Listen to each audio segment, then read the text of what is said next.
Now on 767 News, Aid Bank rakes in $1.12 million net profit for financial year 2014. Dominica will become fourth CARICOM country to join CCJ come February. And DFC bans the use of banana leaves in carnival costumes as Black Sikatoka continues to burden the industry. In sports, first ever St. Kitts and Nevis cricket team to participate in the CPL.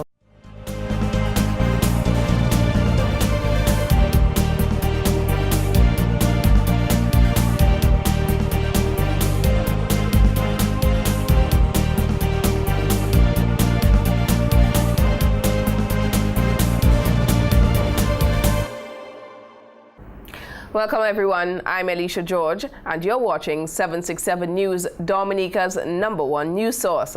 Join us for the latest stories and developments after this break. When you serve your family Chocolisto, they'll be getting a tasty drink. That's good for them, they'll love the taste, so delicious and chocolatey.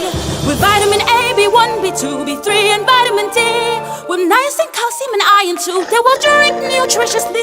And you will love the value, because Chocolisto gives you great taste and nutrition at a very affordable price. So say goodbye to high prices and say hello to Chocolisto. An affordable nutrition in a tasty drink at Estefans. Right place, right price. Christmas is just around the corner, but don't worry, Deepex Color Lab has got you covered. That's right, from now until December 27th, visit us to take advantage of special discounts. Enlarge your printed photos as low as $5 per print. Create personalized mugs as a special gift. Print a selfie on a t-shirt. Engrave glasses, make a personalized calendar, all at special rates this Christmas only at Deepex Color Lab. At Beacon Insurance, we let you choose your own motor coverage. The price, you choose. The benefits, you choose. And it's available online all day, every day. Log on to beacon.co.tt and choose the most affordable way to insure your car today. Beacon, switched on. Welcome back. The Dominica Agricultural, Industrial and Development Aid Bank is reporting a net profit of $1.12 million, a growth of 9.85% when compared to the previous financial year. Although Martin Charles, chairman of the bank's board of directors, characterized 2014 as one of the most challenging years in the bank's 43-year history, the institution still managed to make a significant profit from last year's total. During a press conference earlier today, Charles highlighted a number of the bank's achievements for the financial year. The bank is pleased to report a cautiously good performance, with loan approvals amounting to $26.92 million, which was 8.98% higher than the previous year's total of $24.70 million. Of these approvals, 53.58% went to economic sector projects, while 17.20% went towards student loans and social sector lending of 29.22%. Although the quality of the loan portfolio continues to improve, Charles is advising all delinquent borrowers to settle their debts. The quality of the loan portfolio continues to improve, with the non-performing loans ratio falling below a new of 10.72%, or 2.56 percentage points lower than the previous year's figures of 13.28%. I take this opportunity to urge all delinquent borrowers to come into the bank and to make a firm commitment to settle your debts. The bank is firmly resolute in its quest to collect on its bad debts. Meanwhile, General Manager of Aid Bank, Julius Corbett, said notwithstanding these hurdles and challenges, the Aid Bank is recognized as one of the leading development banks in the region. Our vision is to be the premier development finance institution in the Eastern Caribbean Currency Union, with a mission of adding value to all our stakeholders, particularly those right here in Dominica. And one might ask, how do you achieve that? Well, we will pursue, develop, and manage rewarding relationships provide unparalleled customer care, adopt systems and procedures aimed at achieving operational efficiency, and provide a wholesome and progressive working environment. Corbett said considerable effort was made in enhancing existing policies and preparing new policies to improve the operational framework and to set standards for best practices during the last financial year. He also revealed that management meetings had improved for the dissemination of information throughout the organization in 2014. Corbett added that going forward, the bank will focus on asset quality and debt recovery with special focus on delinquent borrowers. By early February, Dominica will become the fourth Caribbean community CARICOM country to recognize the Caribbean Court of Justice, CCJ, as its final appellate court.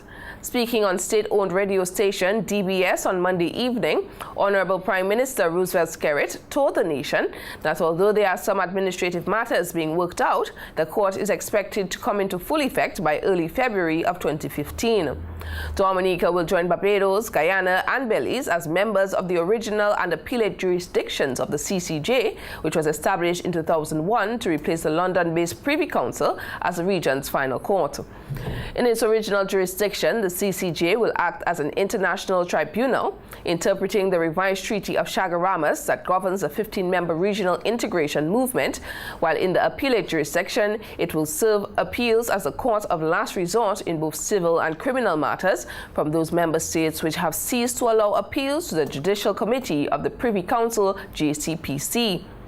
Dominica was given approval from Britain by the Privy Council on January of 2014 to join the CCJ as its final court of appeal. The matter was ratified in Parliament on July 1st, 2014. In other stories, government officials are remaining silent following the public reading on a popular morning radio program of a letter that was allegedly leaked, where the Labour Commissioner, Matthew LeBlanc, responded to an allegation made by the Prime Minister, Honorable Roosevelt Skerrit. According to the 12-page letter dated January 12, 2015, LeBlanc outlined that the Prime Minister, who on December 19, 2014, along with Ministers Honorable Colin McIntyre and Honorable Reginald Austrie, expressed concern and requested information regarding these concerns. The letter further states that the Prime Minister said he had information that indicates the staff of the Division of Labour and Immigration was involved in what he described as racketeering of visas and work permits. LeBlanc said the Prime Minister indicated that he could investigate the matter and persons could be arrested. However, he is giving LeBlanc a chance to investigate and resolve the matter. According to LeBlanc, the revelations of the Prime Minister were shocking, especially in the manner it was revealed to him. He said in the letter to the Prime Minister that he is unaware of any staff members being involved in the alleged racketeering of visas. However, as he indicated in his conversation with the Prime Minister before, he is aware of serious concerns about persons involved with visa applications.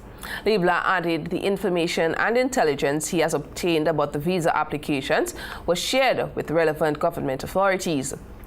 However, none of these agencies sought to take the time to address his concerns about the processing of visas for a number of years. The letter, which goes on to detail all efforts by LeBlanc to resolve the matter and other concerns, was in an effort to satisfy the request of the Prime Minister to prove that LeBlanc was indeed making efforts to deal with the situation.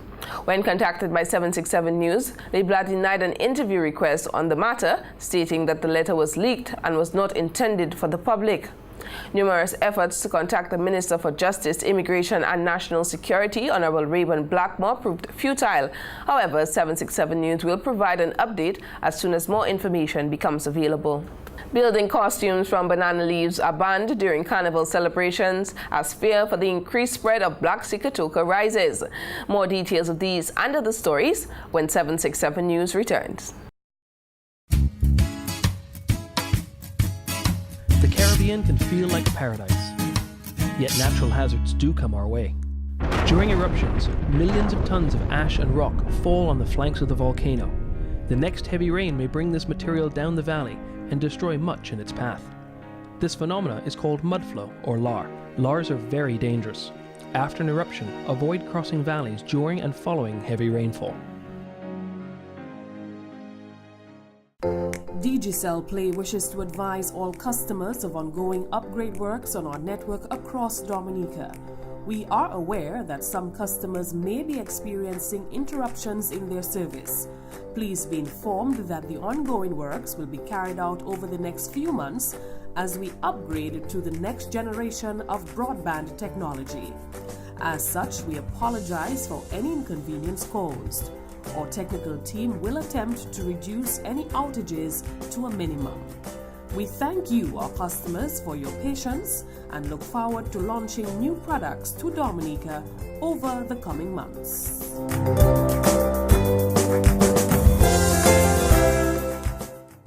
Introducing the Ashley Collection at Quartz. Quartz has joined with Ashley Furniture, the #1 selling home furnishings brand in America, to bring you the most extraordinary furniture selection at unbeatable prices. It's now easier than ever before to find that perfect furniture piece for your home. And what's more, you can add that special touch with the right accent piece from our range of designer accessories from Ashley. Create the perfect look for your home with the Ashley Collection at Quartz. Quartz, bringing value home. Visit the new Ashley Gallery at our Roseau store.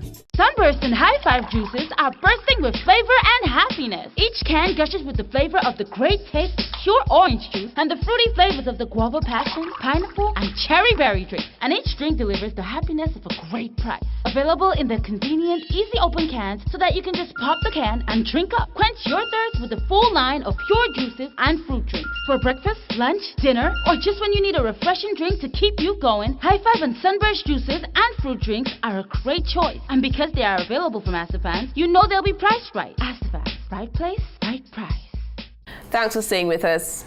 Aspiring higher education students may find it easier to acquire the funding for their studies as the Aid Bank is making it possible.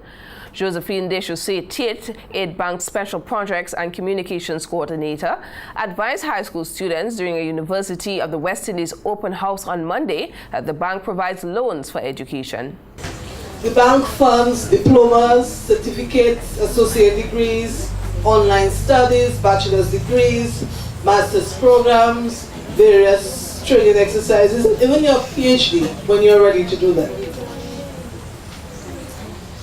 We work with the Ministry of Education. They have a national priority list which they look at periodically, they review that periodically. But it covers a wide range of subjects: social sciences, management, auditing, education, science and technology, medicine, law, the whole range of courses that you can think of. Tit explained that if a course a student is interested in is not included in the national priority list, they should contact the bank to discuss the details, as individuals are rarely denied for education loans. She noted their loans also fund studies at local, regional, and international levels. However, students are advised to pursue local and or regional studies. The reason being that you will not be part of the brain drain. Okay? The Caribbean has a wealth of knowledge. It has a number of very informative persons, and we really want the Caribbean region to develop. A lot of people try to go overseas and they develop the other islands or the other countries. What we want to do is develop the Caribbean region as a very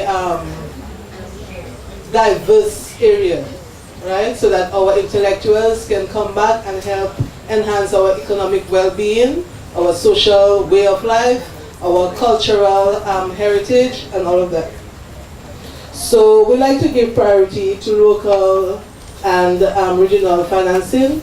According to Tit, the minimum loan at the Aid Bank is $3,000. However, in the fields of law and medicine, there is a maximum limit of $148,220, seeing that these fields of study can be very expensive.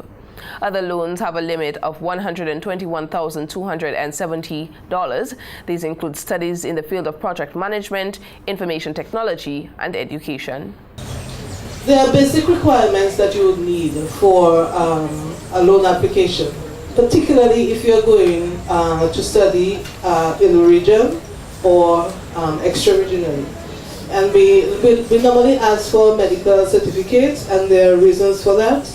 A letter of accreditation from the Ministry of Education with UWI, of course. UWI is accredited, so this is not something that we really ask for. I'm just giving you a general idea. We need to see certified copies of your school certificates, your CXC, your GC. We need 2 testimonials of good character, okay, from your teachers, from people who know you very well in society, who are not related to you. Of course, we need your acceptance letter from the university and the cost of the program. The cost of the program is very important. TIT added there are instances when comparing the costs to study internationally and regionally are higher than that of studying locally. And in these cases, students are advised to seek local studies, which has been successful. And Carnival in the Caribbean is a time for celebration and masquerading, but there are always persons who take it as a time to misbehave and seek vengeance on other persons. Police Public Relations Officer ASP Claude Wicks has therefore issued a warning of zero tolerance. The PRO told 767 News that majority of the misdemeanors that occur during these types of festivities is often committed by young people. We are not going to tolerate any nonsense from people, and particularly the young people who always look forward to settling their differences or disputes during carnival time, and we can't allow carnival. And it's not only during carnival time. We must not allow the society to be marred by violence or forms of criminality. While we expect criminality, the inevitability of crime will always be there, but it has to be managed, it has to be controlled. Wicks said the police department looks forward to working with other stakeholders to ensure that the police mandate to protect and serve is kept. He believes that Carnival is much more than a local event and should therefore be jealously guarded.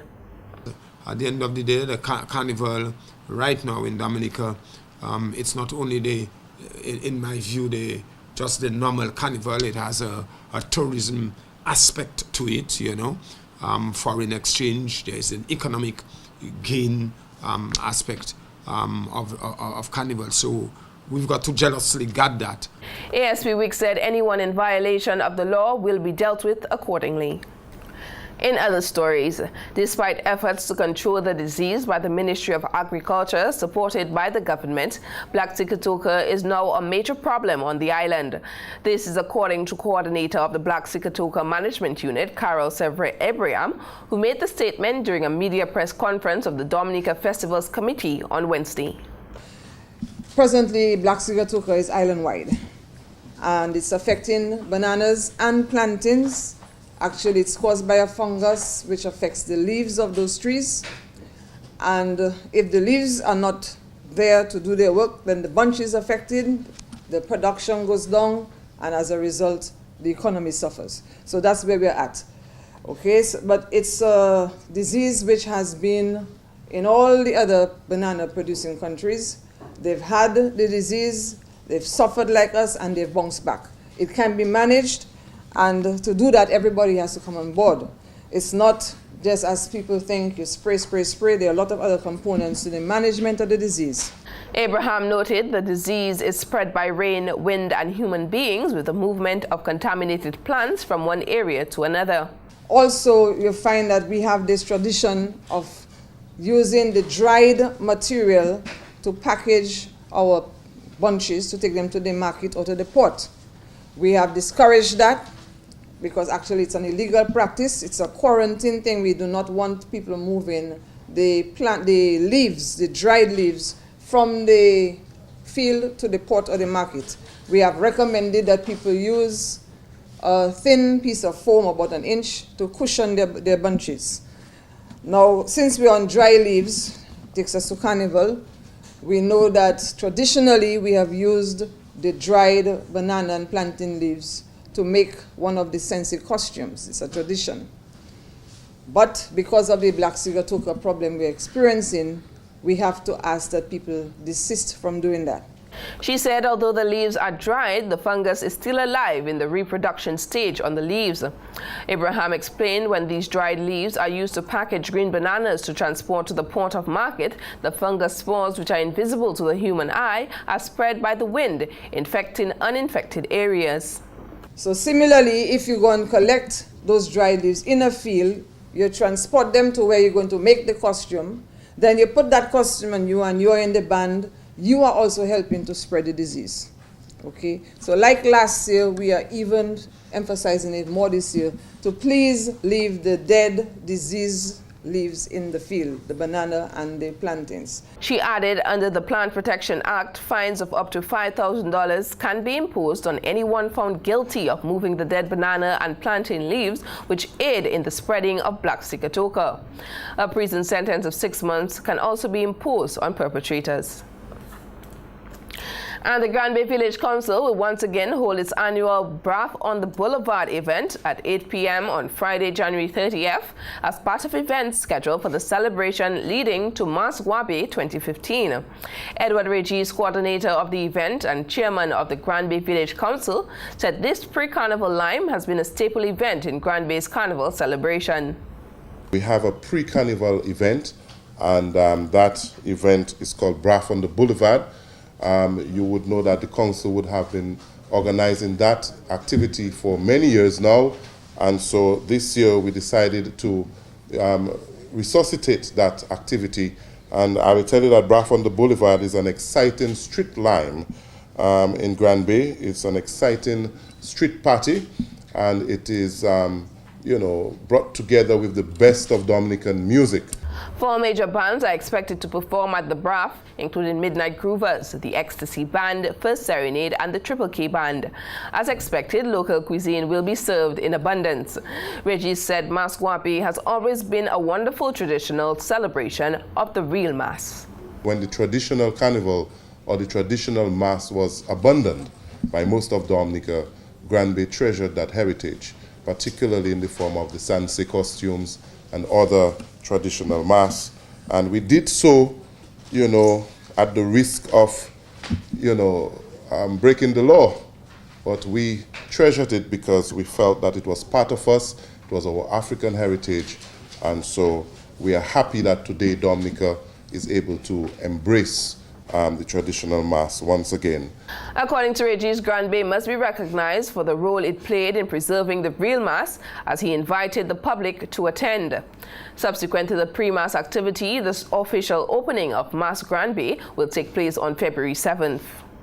On the 7th of February, we will be having the grand opening of Masgwabe 2015.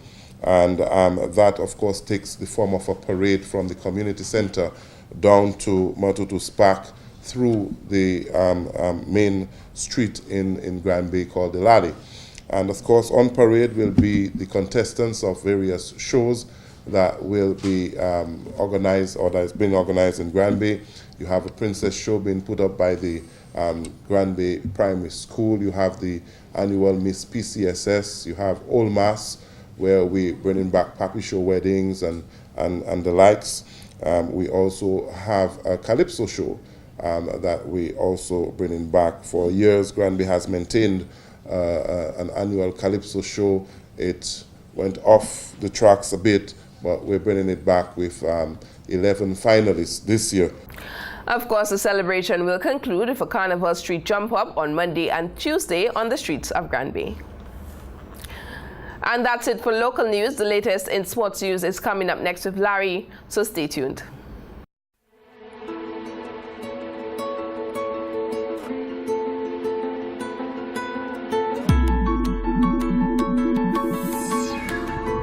Welcome to Court's Digital World, where we have the widest range of digital products from the world's best brands, televisions, tablets, laptop computers, mobile phones, and much more. Connect, explore, engage. I am Miss Lassa Armour Shillingford, Miss Dominica 2013. I urge you, moms, dads, protect your children. Report child sexual abuse today. Break the silence. Break the silence!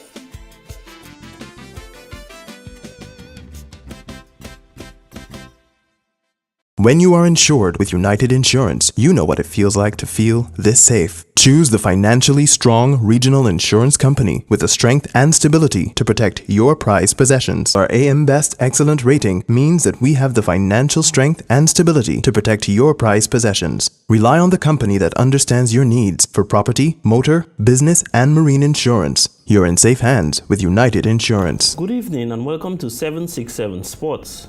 In tonight's coverage, we begin with cricket. One match was played on Tuesday in the sports division organized 2015 United Insurance Secondary Schools Under-20 Cricket Championship at the Botanic Gardens between the Dominica State College DSC and the Cassibrew Secondary School CBSS. The encounter ended in a draw with the DSC claiming first innings honors. CBSS won the toss and sent DSC into bat, with the DSC taking first knock and scored 213 for 8 declared. Shalon George top scored with 66. George was ably assisted by Keshaski John Lewis and Kyle Kabe, who contributed 55 and 27 runs respectively, while Glenson George aided the total with 19. Bowling for the CBSS, Joshua Challenger was the pick of the bowlers, finishing with 5 for 74. In reply, the CBSS was bundled out for 79. Joshua Challenger with 39 runs was the main contributor. Kamal Hamilton was the best bowler for the DSC with 3 for 12, while Josiah Hilton supported with 2 for 4. Gideon Tyson took 2 for 15 and Deshaun Joseph grabbed 2 for 29. In more cricket, coach of the Windward Volcanoes Liam Sebastian says he is confident going into the next round of the Professional Cricket League PCL. In an interview with 767 News on Tuesday, during a training session at the Windsor Park Sports Stadium's training nets, Sebastian said the practice sessions before resuming round 5 of the competition is important. We just came from the Super 50 competition, so we're basically just starting back in the 4-day mode. We only have a few days training since we came back from Trinidad, so basically that's what we have been doing so far. Just trying to get back in the 4-day frame of mind. We just came from one-day competition, so it's just about adapting and adjusting back to the 4-day version of the game. He said the team's performance has not been how they hoped, but it is not far off their target. It's not a cause to say well, we're way out of the competition. Now we're in 4th place, I think it is. We still have room to get up to the top, so we just have to put these little mistakes that we committed in the past games, make it right, and go forward. Do you think at this point you all have a chance of winning the tournament itself? Yeah, obviously everybody has a good chance. I mean, obviously the guys at the top, they have a much better position in their point standings. But if we play better than we did in the past 4 games and we win our games, especially our home games, we could make it close. It's going to be difficult, obviously, because we are 4th place in the competition now, but we still have an outside chance of winning the competition. Meanwhile, fast bowler Shane Chillingford says he is confident his bowling will help the team.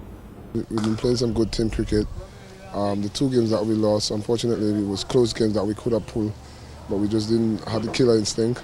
So, you know, with this training program that we're having there, we're working on this, looking to finalize it and get it right. So going back, you know, we feel confident as a team that we can go and, you know, come out on top of the competition. Shillingford, who has been receiving positive remarks from his coach on his batting efforts, says he's hoping to put some runs on the scoreboard for his team. Meanwhile, opening batsman Tyron Theophile said he's confident for his batting efforts in the tournament. Early on last year, they had a great start, but going into this round of games, I'm pretty confident that I'm going to improve on the, my strength and my weaknesses, which I've been working on for the past couple months, I should say 2 to 3 months. So you'll be looking forward to putting more runs on the board for the team, is that correct? Yeah, more runs, you know, doing my part, playing my part, you know, taking catches in the field, fielding the ball, supporting the bowlers and, you know, batting around the guys around me as well. That's what I'm looking forward to as well. The Volcanoes will leave the island on February 3rd for their next match against Trinidad in St. Lucia, scheduled for the 6th to 9th of February. In volleyball, only one match was played in the Secondary Schools Volleyball Championship on Tuesday at the grounds of the Dominica Grammar School between the Dominica State College and the Dominica Grammar School. The Dominica State College emerged the winner 3 sets to 2. The DSC won the first 2 sets before the DGS came back to win the next 2 sets. However, in the 5th set decider, it was the DSC that emerged with 15 points to the DGS's 11 points. And in cricket, The Caribbean Premier League CPL says St. Kitts and Nevis has joined the upcoming tournament with its very own franchise team.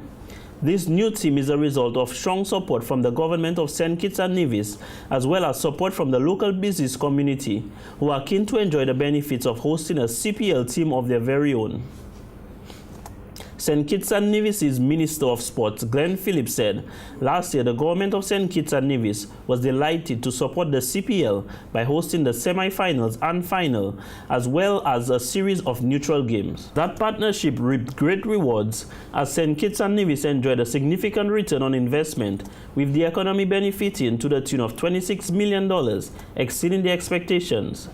And that's it for tonight's sportscast. Tune in again tomorrow for more sports news. That was Larry with the latest in sports. Now for a recap of tonight's headlines. Aid Bank rakes in $1.12 million net profit for the financial year 2014. Dominica will become fourth CARICOM country to join CCJ come February. And DFC bans the use of banana leaves in carnival costumes as Black Sikatoka continues to burden the industry. In sports, first ever St. Kitts and Nevis cricket team to participate in the CPL. Drop us an email, friend us on Facebook, and be sure to like our 767 News page. From all of us on the 767 News production team, I'm Alicia George, wishing you a wonderful evening, and thanks for watching.